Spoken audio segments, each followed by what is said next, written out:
You say you're fine, but I can see right through. You're holding your secrets for way too long. This can't keep going on. With every lie, they keep on hurting you, getting away with everything they do. This can't keep going on. No, we're gonna find them, and I'm gonna fight for you. They better start hiding. We'll be running with the lions, lions. We'll be running with the lions, lions. They can't run, they can't hide. We won't stop until they're down. We'll be running with the lions, lions.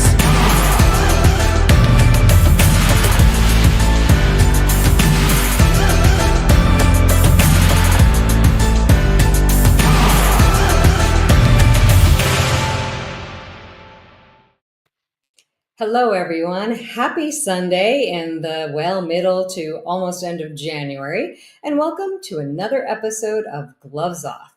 So I am your host, Dr. Kalpana Sundar, and I do this show every week. Gloves Off is a show about people who are living their passion, living courageously, doing what their soul is called to do. And every week I have a guest who has done exactly that.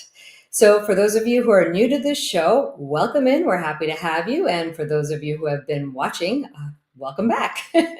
So today I'm excited because, as many of you know, I have an extensive background in medicine as well as aesthetics. So it's always a joy when I get to interview a fellow provider, a fellow aesthetic professional, medical professional, like who I'm going to interview today. Now, Lea is a founder of an internal medicine practice. And, it just makes me think how much better the world would be if we started integrating not only just wellness, medicine, aesthetics, and just everything that a person would need, instead of having everything so compartmentalized like it has been in medicine.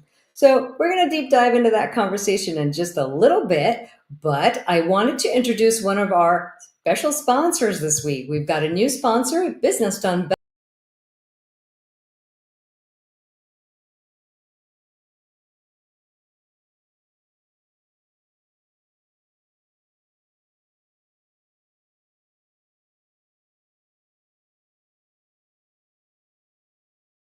I always joke because I say Business Done Better is perfect for the person who wants things done and needs employees, but doesn't necessarily want an employee. And I had a very large practice, 15 employees and whatnot, and I want things to be simple in my life these days. So what I do is I really outsource the majority of all these business-related activities that I probably really can do, but don't want to do because my time is spent better elsewhere. So anyway, if that is something you guys are looking for,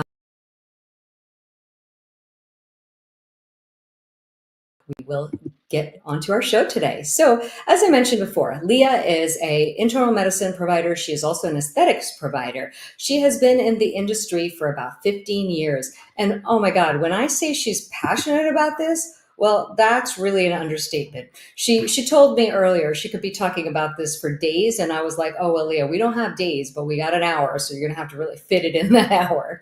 But in any case, let's bring her on and hear what she's got to say.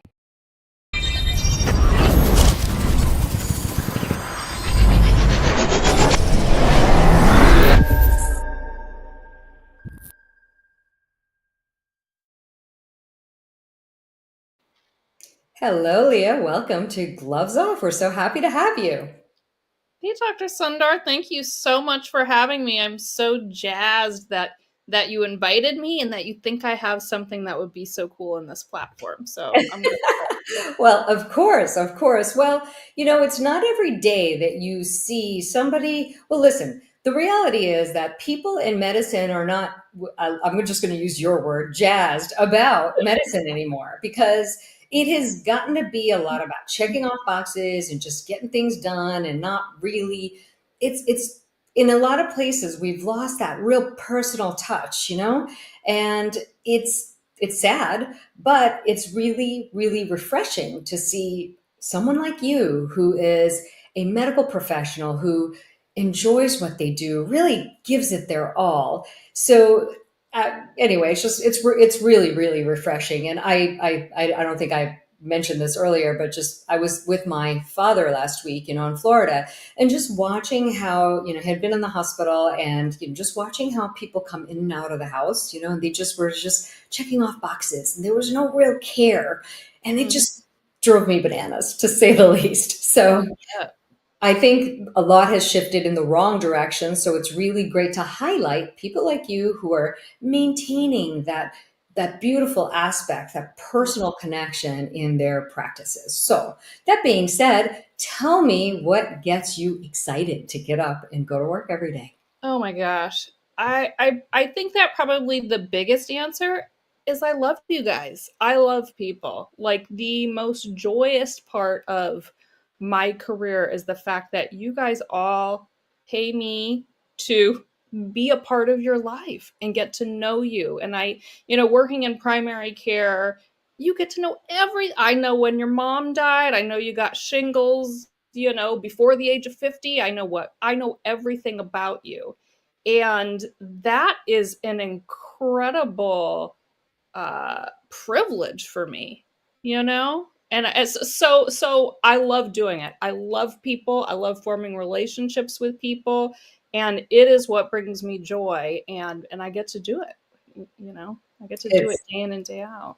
It's so fabulous. And on that subject of relationships, I would say that probably, well, no, definitely, you and I are very aligned in that way. That's why I went into medicine. Yeah. And, the thing was that things shifted throughout my career in medicine, Yeah. where the insurance companies really just got icky and started to control the whole landscape, to the point where I couldn't take the time to do that anymore, because I was getting paid less per patient, and, there were bills to pay, there were people to pay. Yep. So let's talk about that in your practice and why that's not an issue, because I think that's a Oh, huge yeah. differentiator. Yeah, so I can absolutely relate to that, and sort of the provider burnout that occurs when there is this huge middleman that dictates the relationship between the provider and the patient, and that is the insurance company. So yeah, I mean, I've spent my entire career working in insurance build practices, and I just am lucky enough to have gotten off on this tangent. I had the idea to create this practice in 2023, and initially it really, the very first little seed of an idea to do it came from the physician that I worked for at the time. And the idea, so drug reps for the rest of the world, drug reps, they work for Eli Lilly, they work for Novo Nordisk, they come into your office, they're pretty salespeople, they buy you lunch, and so they get your ear for 10-15 minutes while you're eating their food. And so it was a lunch, and at this particular practice, the physician had reps coming in every lunch, and I didn't usually sit there and listen to the pitch, but this particular day it was a medical device company who sells lasers. And I've been doing personally medical aesthetics since I'm 44 years old. Since I was 31 years old, I started getting a little Botox and a little this, and it's just trying to hold that clock, hold that clock as steady as we possibly can. I'm not trying to be anybody different than myself. I am just trying to be the best version of myself. And so it was actually my physician at the time that came in and said, what do you think about getting a laser? And I was like, my brain exploded. Like, would that really be a possibility? Do you really think we could do that? And I hit the ground running. He said my eyes lit up, and he probably regrets that moment, because that was the beginning of me leaving that practice. But essentially, once this idea was planted in my head, like, could this be a possibility? Could I be able to offer the patient population that I absolutely love, offer these services that I absolutely love? And it's like, I bet my medical brain had been chewing on these, medical aesthetics for, well over a decade at that time. And and I thought, it only gets more pricey for me every every year, that line item in my budget only goes up and up and up, right? And so I'm paying people that have less of a degree than me to inject and all of these things. So when he mentioned, what do you think about getting a laser? And that became a possibility in my head. I have been off to the races ever since then. And I tried to make it work within that practice. I put together business proposals. I had PowerPoints. I had all the science. I had the ROIs, the business, the numbers. And in the end, I couldn't talk this guy into it, and at that point, it was just like, it's a bummer, but bye. You know what I mean? I love that. It's a bummer, but bye. It's a bummer. It's a series of events that occurred that I can't take it back, and it has been driving me ever since. And I love this stuff. I love what I do, and I can hear it. I mean, we can see it in your passion, but I have to just point out one thing. Yeah. About something you said. For all of any aesthetic professionals, providers out there who think that they should open a med spa because, or actually any providers, I should say, that think they should open a med spa because they're spending a lot on aesthetics procedures, I promise you, you're going to spend more on your med spa. I promise you. Turns out it's been rather pricey to start a med spa, but the line item in my personal budget has nearly disappeared. Well, of course. Call it getting high on my own supply. Oh, that's great. That's great. Well, so lasers excited you and all of this. So what I love is that this clearly was supposed to happen to make you realize that this was a real passion of yours. And I think once it appeared in your life, you couldn't make it disappear. I could not. That was your, like, it was the carrot just dangling, and you're like, I gotta go get after this. Still is. Yeah. Which is fabulous. So tell me where the idea came, because what I love about you is that we were very similar. I also knew my patients very, very well because as an ENT physician, I knew so much about them, and I was in practice for 20 years. So many of my ear, nose, and throat patients became my med spa clients. I also had others that weren't ENT patients, but the ones I had the best relationships with were the ones that were my ear, nose, and throat patients. Yeah. So where did the idea come to you, instead of just starting just aesthetics, since you were so excited about that, why did you decide to incorporate the internal medicine aspect into it? Because I already absolutely loved what I did. I feel like back when I was in school, when I was studying things, I thought I was gonna be something sexy like neurosurgery, blah, you know what I mean? And I'm sure back then I was turning my nose up at primary care, right? And we have a shortage of primary care providers in the US. You don't go into it because you want to make a bunch of cash because it's sexy. But when I got into it, I love it. I am like the mom of medicine. I get to know my patients very well, and then I get to know all their specialists and what all the specialists are doing. I get their notes, and I just make sure that everyone is taking the best care of my patient that, we all can do. Well, that is very different, first of all.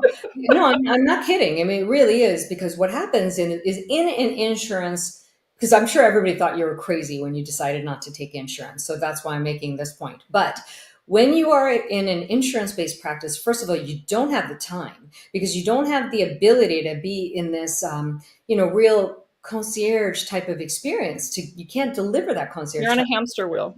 You're on a hamster wheel. You're just boom, boom, boom. It turns into a factory, boom, in and out, in and out, in and out. And so you do not have the time to do that. You do not have the time to see all the other notes from the specialist, really get to know that patient, and really make sure everything is being done right. I actually think that's exactly how medicine should be done. And if you can't do it in that way, you shouldn't do it anymore. Yeah. And that's just my personal feeling. That's my bold statement out there. But I love that you do that. And so now, how does that translate into the aesthetics environment? So it's like, from my perspective, these are all just tools I use to serve my patients in the way that works best for the both of us. It's like, I think this all started organically. Working in internal medicine, I know my patients, they know me, yeah, and we have discussions. I'm super passionate about skin health. My father died of melanoma. It's, all of his siblings had melanoma. His father, I'm the fairest in my family. I grew up in San Diego, been real dumb in my history, tanning beds and all that stuff, trying to get that healthy Southern California glow that, like, my Irish skin just was not meant to get. It's something that the conversations start organically. People would say, "Oh, I've got my rosacea." It's like, okay, well, we have these prescription medications, but also IPL is a great idea, or what this and that is. So the conversation starts, and then the thought of just having this plethora of services that I get to offer my patients to start caring for their physical appearance, or their skin health, anti-aging medicine, and all this stuff. It all dovetails together. It is all really one and the same.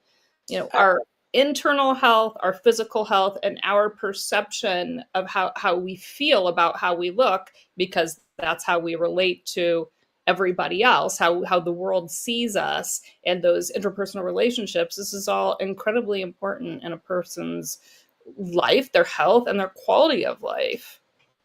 I couldn't agree more. But what happens, I believe there are a lot of misconceptions around aesthetics, maybe not in the aesthetics industry per se, but amongst other medical professionals who probably look at it. I would say if the cardiothoracic surgeon were to talk about the aesthetics providers, they'd have a lot of things to say. The neurosurgeons. Until they open their own med spa, and they Yeah, do. exactly, which so many of people are doing. But Yeah. what are the common misconceptions that you hear?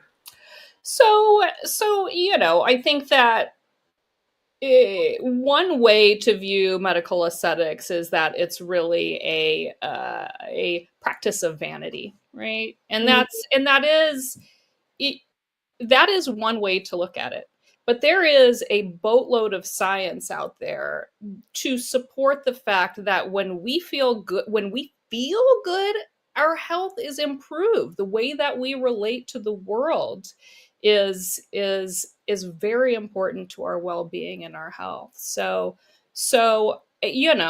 It's kind of interesting, because in my practice, not all aesthetic patients are internal medicine patients, but nearly all internal medicine patients are aesthetic patients.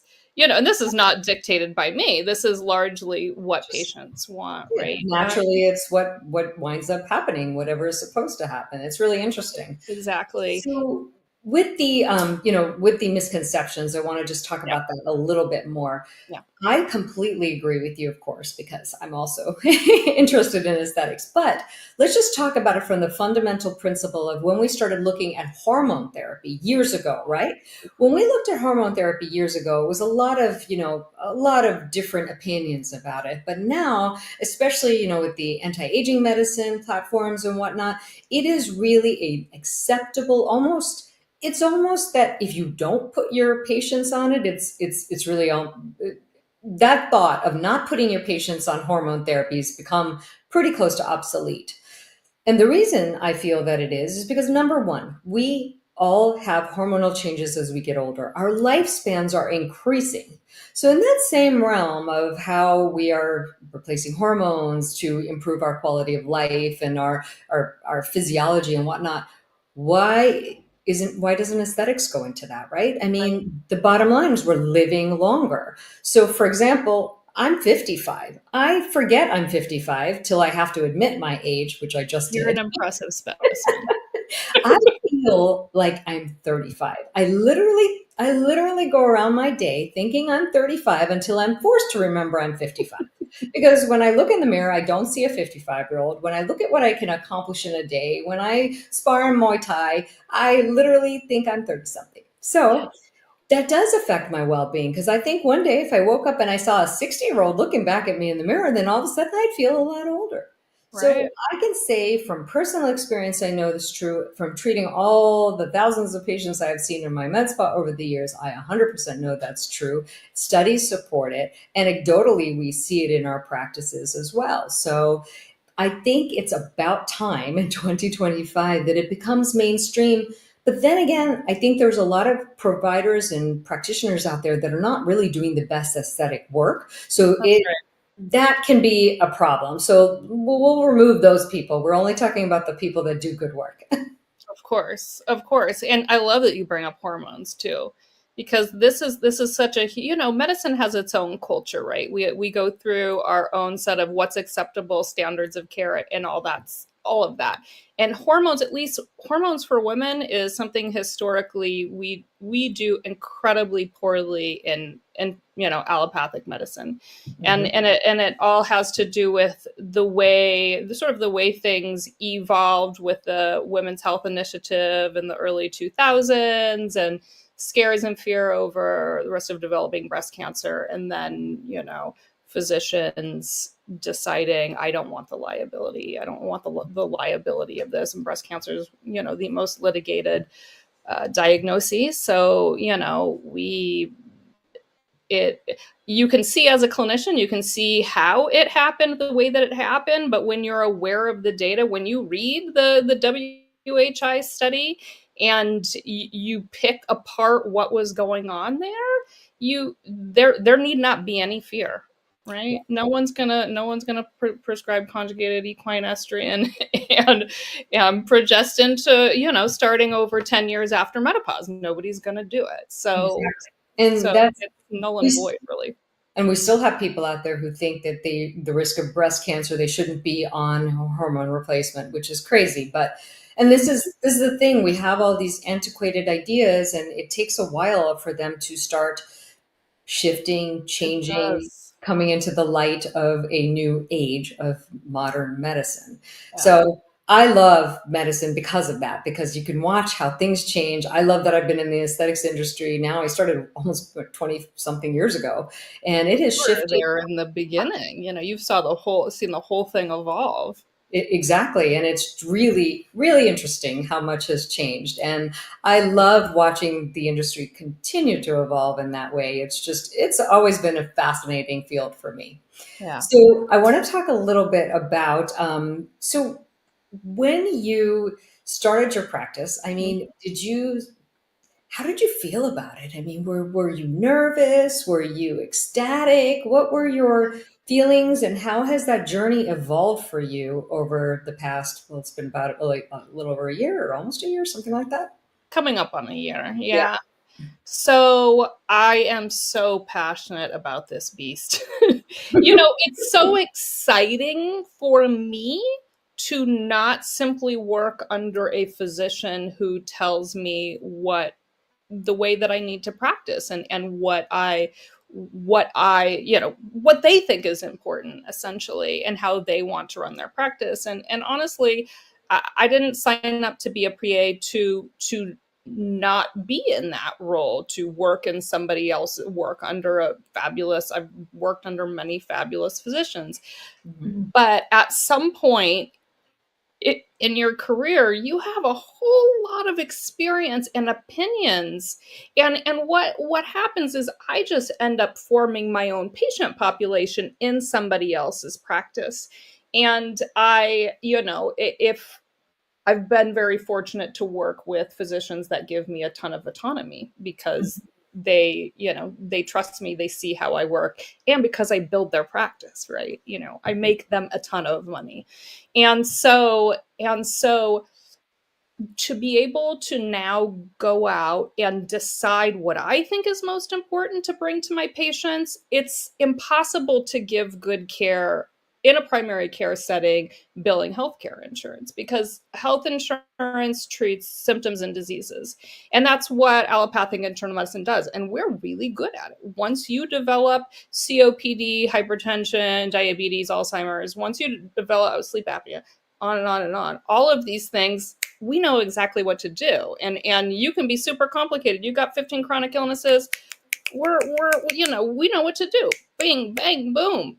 But what we don't know how to, because we're not taught in school, number one. And number two, we can't do it because your health insurance won't pay us to do it, is prevent disease. Right. Because there's no money in the prevention of the disease. No money in the prevention. So much money in the after. This is actually another little thing that I found out after my dad was in the rehab. He said they wouldn't let him walk. And I said, that fear of liability thing. Yeah. They're like, oh no, don't walk. And he goes, but I'm in rehab. I'm in rehab and I'm here to walk and get stronger, et cetera, et cetera. But they wouldn't let him walk. And I'm like, oh, of he course. As a patient says, I want to walk. I think this is a good idea for me. And we say, no, we know better. Oh no. You may not do that. Don't walk because somebody won't let you walk, sir. Yeah. So, he wanted to get out of there as fast as possible. And within a couple of days, he was just like back to his awesome self, doing everything. And I was like, wow, that's case in point. The system is designed not to keep you healthy. It's because all the money is when the sicknesses arise. So, it takes and this is gloves off, it takes real balls to start a new practice outside of insurance. I have to say, that is, kudos to you for following your passion, wanting to do it the way that you wanted to do it, not succumbing to, I'm sure that there were a lot of pressures and people who are like, what are you doing? You're not going to accept insurance. How are you going to make ends meet? How are you going to do it? Yeah, exactly. So I love that. I love that you did it that way. And it is important, like you said, to know how you want to do it. And I feel like it's an authentic expression of your craft. Really, for you to be under a physician who's telling you to do it a certain way, especially if it's not in alignment with what you want to do, it could really, honestly, it's a recipe for burnout. And the hamster wheel. Mm-hmm. Yeah. I mean, you have, especially in primary care, to be able to generate revenue working in primary care billing insurance, just the amount of overhead you have to have that have the skills to do the insurance billing portion of it essentially negates I know many, many, many internal medicine practice owners, and any of the ones that stay alive, they're, for insurance billing, you're PPO only, you're not accepting HMOs, you're PPO only, but you also have a cash business. You have to have a stream of cash revenue to be successful. You can break even. You can see patients every 15 minutes every day of your life and break even, and be very unhappy because you're just treating a boatload of sick people. And I love treating people with chronic illness. I've done it my entire career. I can continue doing it. However, there are many other tools out there that can help us do this thing better. Oh, 100%. Improve your health. Improve your health. Improve your diet, improve your well-being, there's so many things, and there's so many ways to biohack these days and just be the best version of yourself. And that's I knew that word was going to come up. Yeah, I loved. That is just another favorite thing of mine. Yeah. The biohacking landscape of today is amazing. How much there is to be the best version of ourselves. I literally feel like living to 100, and not just living. I wouldn't want to just live. Yeah. I've had this conversation with many people. I want to live as long as I can, as long as I'm healthy, mentally, of life. Yes, I'm active, I'm mobile, but I don't see why that's impossible in this day and age with what we know and how many new devices and how much more information we have in the anti-aging spectrum that we have. Why would it be impossible for people to live? And we have many centenarians. Now I can't say the word. Centenarians? Centenarians, thank you. I was like, why am I just blanking on how to say that word? But there are people that are living well over 100. I think the oldest person right now is maybe 118. And we're studying those blue zones. We know things about those blue zones. And you know what? We don't do any of that stuff. Because we're all being productive. We put our productivity on top of everything else. And there's a place for productivity, but it needs to be below health. 100%, 100%. Yeah. So it'll just be interesting to see in 50 years what Yeah. will happen. Me, I may not be alive, but you should be. I have a feeling we'll be there together. Oh, yay. This is the beginning of a very long relationship. Yes, ma'am. With any luck, yes, ma'am. I know. We just run around, in our hundreds and just being like, you remember when we were talking about biohacking? Aren't we really glad we did that? Because now we're really doing great, Exactly. even though we're 100. Exactly. Yeah, it's amazing. And that's the thing, even just when I look back at one generation behind us, 50 was very, very different just one Mhm. generation ago. Right. So I can't imagine what it will look like in the next several decades. 50 will just be like nothing. Right. And how, I mean, is this a conversation you've ever had with your primary care provider? How long do you want to live? How long do you want to live, and what do you want that post-retirement life to look like?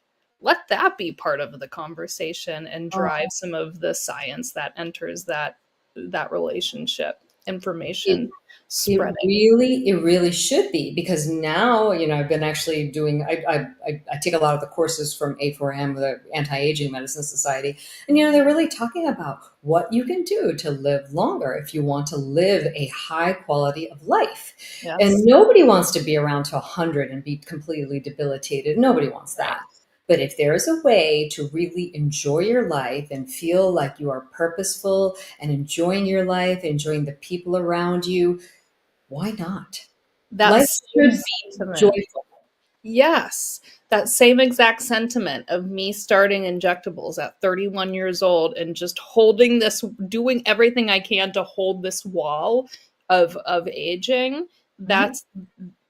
That's not just my skin, that's all of it. Well, there's an attitude behind youth. There is definitely an attitude. There is a glow of youth, which has to do with inner health. I feel that there's even another layer and aspect of it that has to do with your emotional well being, because that is obvious. We've all seen patients who come to us that want aesthetic treatments, and they're probably, not the nicest people. So I would say that it's definitely a different result you would get with somebody like that than when somebody is really just kind and lighthearted and joyful. I feel it's a lot easier to bring back the youth in that person. Hopefully that makes sense. Absolutely. And that's also part of the beauty of doing your own thing, because you create your own culture, right? So, I've worked in so many different medical practices over the years, and the culture of that office is largely dictated by whatever physician owns that practice. Mhm. And you develop your tribe, you know. And so it is so much fun. I love the people who are walking through my door. And I mean, yeah, I could, run a Groupon or get a contract with with a healthcare, whatever, and Right. just get a large group of people. But so much of the fun is um, in the sort of the way that this self selects for a group of people that I absolutely love, because largely everything is growing based on word of mouth. Right, Um, right. Well, the bottom line is that you are attracting people that are like you, like-minded. It's how it works. I mean, birds of a feather, right? So True. people who are going to flock to you are interested in being the best version of themselves, Yeah. feeling the best that they can feel, looking the best that they can look, biohacking, eating the right way, exercising in the right way, Self all care. of those things. To say, yeah, self-care, all of Ultimate self care. Yeah. absolutely, absolutely. So what would you say your biggest challenges have been in, transitioning from an employee, Yeah. just working for somebody, to now being on your own and running your own practice, having everything that is under your control. I used to joke and say it's a double-edged sword. You have all the control and yet you have And all the then you have all the control. control. That hungry patient is yours. Yeah. Yeah.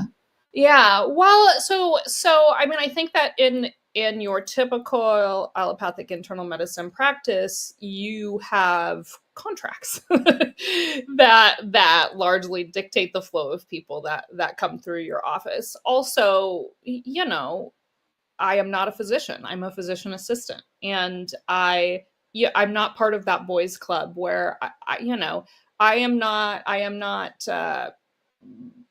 assuming that any physician is going to say, "Hey, go see this PA. I think what she's doing is really rad." Maybe a few of them, but they're going to refer to the people in the health systems that they belong to, and this and that. So the way that a normal primary care office is built is very different than the way that my office is being built. And what's interesting about it is that the aesthetics medicine is the sexiest part for most people. And so that's and not everybody, not everybody. I have plenty of patients who aren't able to get their needs met in their healthcare system. They're tired of being told, no, I mean, no, menopause is a normal part of life, or no, I'm not going to check your hormones. No, you don't need that.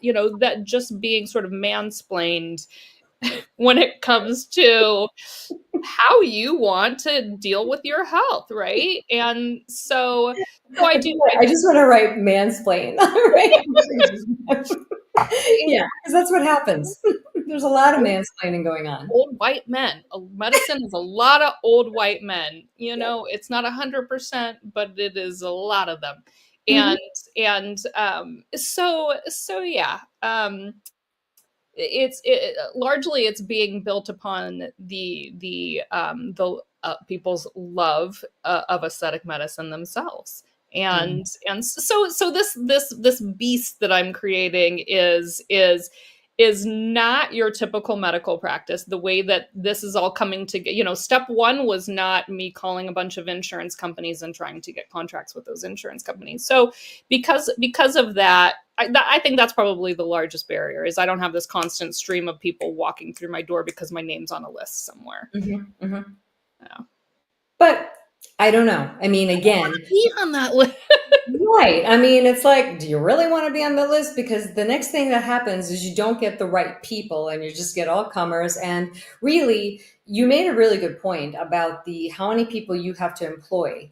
So, Yes. in my practice, it wasn't really possible to go out of insurance because with surgery, that makes it really, really tough. And in specialties, it's a bit of a different game, right? Yeah, definitely different. So, but that being said, I used to have, I would say, at least 3 people on my staff just dealing with all the insurance bullshit because The red tape. I'm not even going to cover it up. It's so much BS and red tape and problems. And, then you have to have a billing company. I mean, the amount of expenses that were associated with dealing with insurance were ridiculous. So my feeling is if you don't have to, you shouldn't. Insurance companies are highly skilled at keeping your money. Oh, yeah. 100%, 100%. Yeah. So, that definitely makes it challenging. So all that means really in my mind is that maybe it's a slower build and you just anticipate for that slower build. And I'm saying this for any other providers who are out there watching. Maybe you just anticipate for a slower build than you would have expected before. But there are real advantages. Being able to attract the patients that you want to attract based on what you're putting out there, the right people for you. That's awesome. Number one. Number two, you don't have to have these extra 2 to 4 extra employees that are dealing with it. Staff. Yes.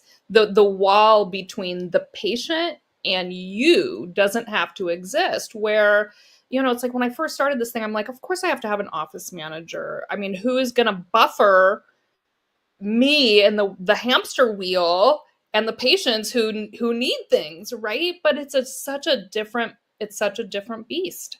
I actually don't need an office manager. I've learned since I started, and it's just a different beast, Well, the buffer, I would imagine 90% of the buffer is due to insurance problems. That was the buffer that I had to have created because it was so many insurance problems. Yeah. I think without that, there wasn't a whole lot. Right.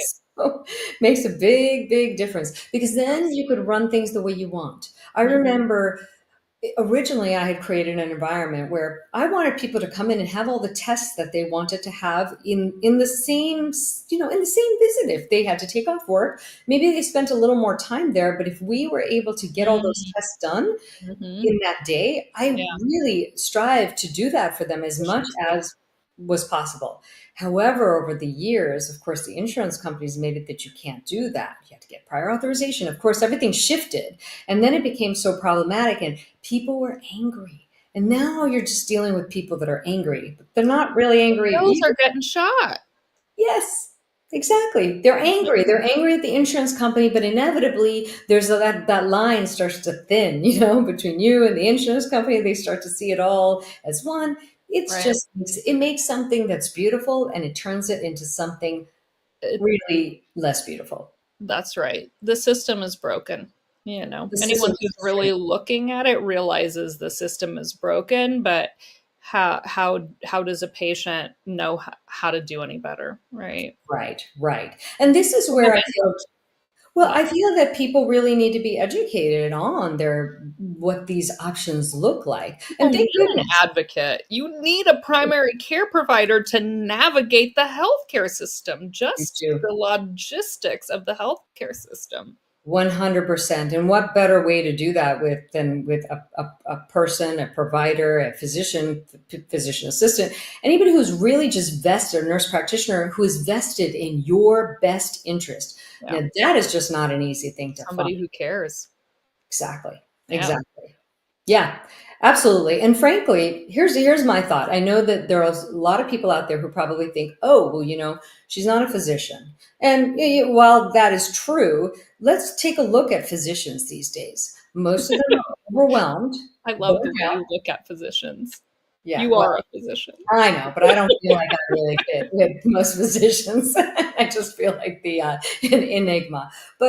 But many of them are burnt out. They're just going in, doing their thing, and leaving, and their heart and their passion is not in it. Yeah. So I think why I want to bring up this point is for any of you guys out there, the people who are watching, when you go to see somebody for any reason, I don't care what it is, please make sure that that person that you're seeing is vested and caring of your best interest. If Yeah. you don't feel that, oh, I implore you to please find somebody else. Right. That's the one thing I'll say that I think is just really, really important to me. When I go see somebody and I don't feel like they care, I go elsewhere. Yes. And this is a conversation I have with patients all the time. And my rule of thumb is like, that hand surgeon, okay, we don't care too much about what their bedside manner is like. We really 100%. want you to have use of your hand. But when it comes to your primary care provider, someone who you're going to have a long-term relationship with, it's like a psychologist. You don't just you go to see a psychologist, you don't get the right vibe, you look for another psychologist. You have to have a bond with this person Right. to be able to get the best care. They have to care about you. And I have smart patients too who are like, they realize that they have to make an impression upon their providers, so their providers remember who they are. And Oh, it's like, oh, that's an astute patient who gets that you That know. is really smart, actually. Very smart. I never really thought of it that way, but I've definitely had those patients in my practice who really, I always remember them. They had some quality about them that made them extremely memorable. And I probably, Yes. at this point, even to this day, would remember them. Yes, that authenticity that you talk about. Hmm. Mhm. Hmm. Yeah, makes a lot of sense. Yeah. So with medicine and aesthetics changing as fast as it does, I mean, the Mhm. environment constantly shifting. Mhm. What do you do to stay abreast of everything and to stay on top of things to the point where you're never obsolete? So many things. I go to conferences all the time. So, from the beginning of my medical career, I think even when I was in school, going to conferences was always like the most enriching thing. It's like travel as a human being. You go to this thing and you're immersed in amazing science knowledge. You get to learn this thing. So I've been going to a boatload of conferences. I went to that A4M conference. You Mhm. mentioned A4M, and so now I'm getting to go down this rabbit hole of longevity. Some like to have worked in internal medicine for all of this time, and there is this whole world of medicine going on that you don't know about, or you knew it was there, but you just dismissed it as woo, you know.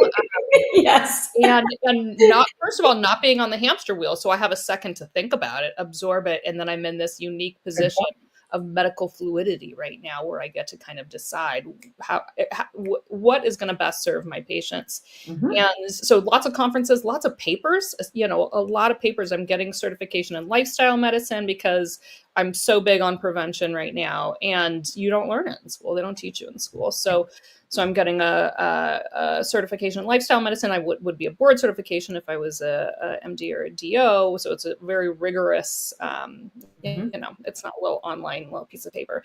Lots and lots of learning. And then once I'm done with my lifestyle medicine certification, I will probably go on for a longevity certification. Though A4M doesn't do non-MD DOs, which is unfortunate. It's the exact same program. You just don't have to give me a board certification because I'm not board certified. So I'll take my gloves off with A4M, when I get there. But I'm gonna get this lifestyle medicine certification. So lifelong learning, lots of papers, lots of continuing medical education, a lot of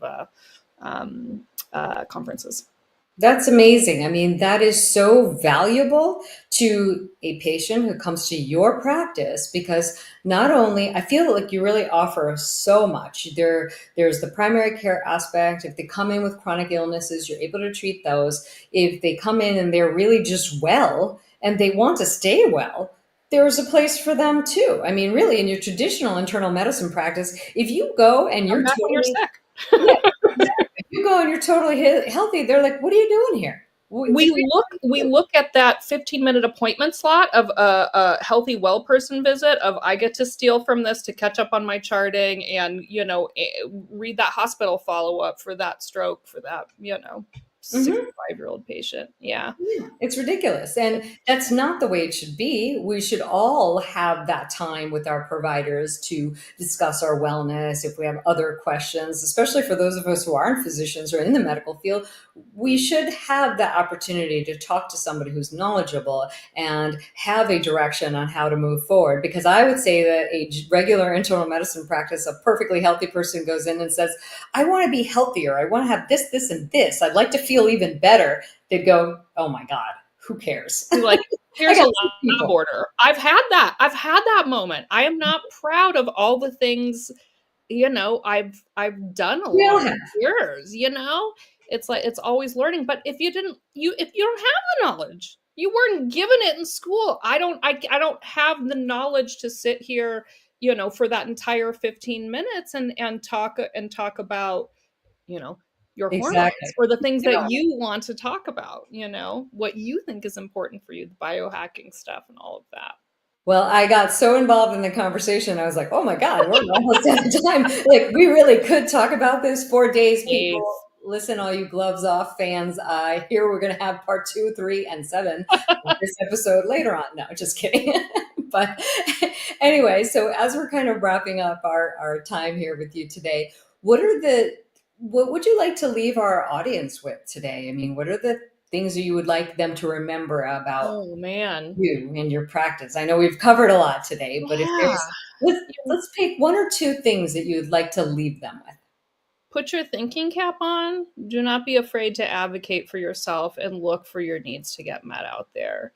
If your sharp HMO assigned physician is dismissing your thoughts about your own health, that's not the right primary care provider for you.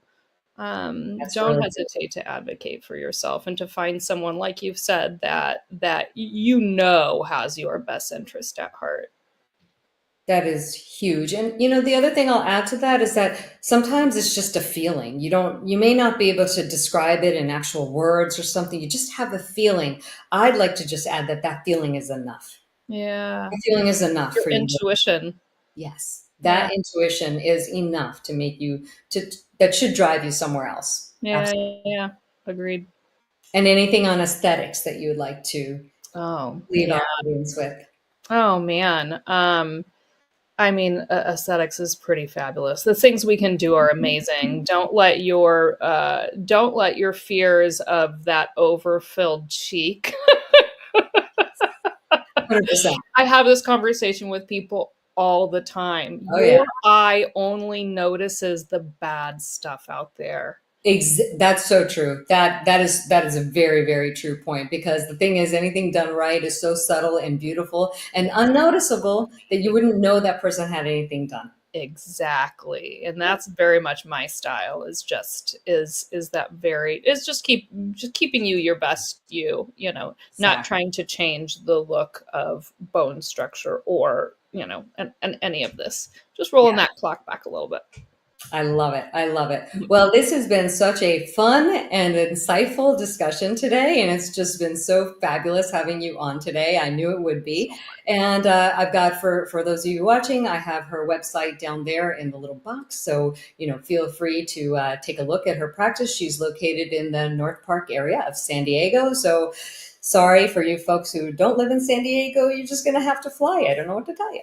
Well, we do telehealth, and I Oh, have you licenses do? in other states too, much Huh. like yourself, you know what I Okay, mean? perfect. Which states are you licensed in, in Flexibility. case anybody wants to Oh my see you for goodness. I self? know I've got one in Arizona, Texas, Indiana, and I know there's a handful of other ones too. Okay, well there you go. So you know what? Anybody who is out of state watching this show, contact the office. They'll tell you what state she's licensed in. She can always see you on telehealth. So again, what a fabulous conversation. Enjoyed it so much. You have a beautiful rest of your evening, and thank you so much for joining us on Gloves Off.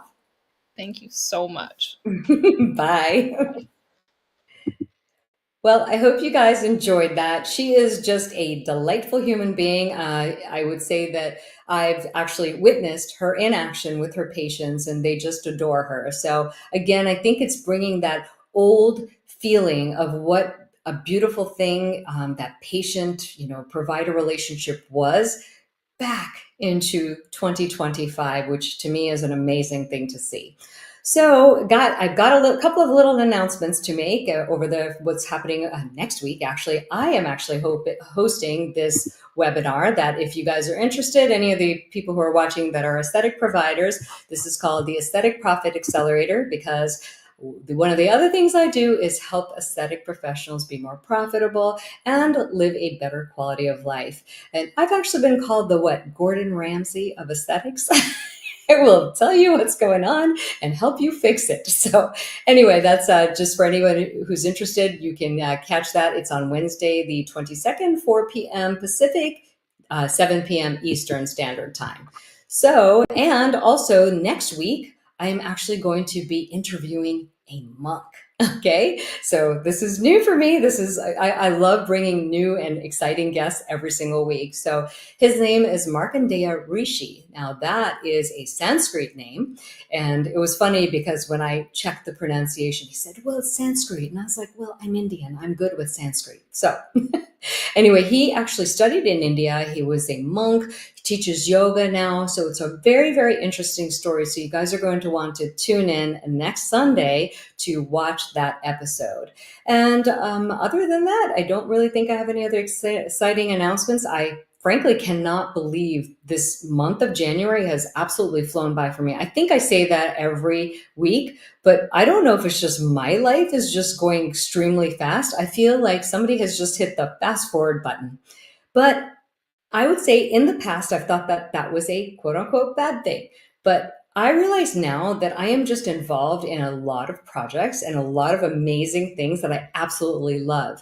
So, one of the things that I love about 2025 is that I'm realizing how much my life is integrated into things that I absolutely love doing. And once your life is integrated in that perfect union, so to speak, I would say that you stop differentiating work and your life and it blends together. And I know that sounds like it's a bad thing, but this is just my revelation that I really wanted to share with you guys. It sounds like it could be a really bad thing because I'm always focused on joy in life. But what if we have it all wrong? What if our work could be our joy? What if instead of sitting there and just working our butts off to reach retirement, so we could just stop working and lose our complete purpose in life. What if we just worked every day to be joyful? And what if that joy involved our work and the people that we work with and the people we do business with or network with? And all of it is just integrated in the most beautiful way. This was just this big revelation that I had because that's just something that I've been working towards. I don't know if I'm going to stop working anytime soon, definitely not at 65. I just plan to love what I do and keep doing it because I feel for me, losing some sort of purpose would probably be the death of me. And well, we already know that I want to live as long as possible and as well as possible. So anyway, just had to throw that really, really deep thought out there for you guys to chew on for the next week. Anyway, you guys have a fabulous rest of your Sunday, and thank you for joining us on another episode of Gloves Off.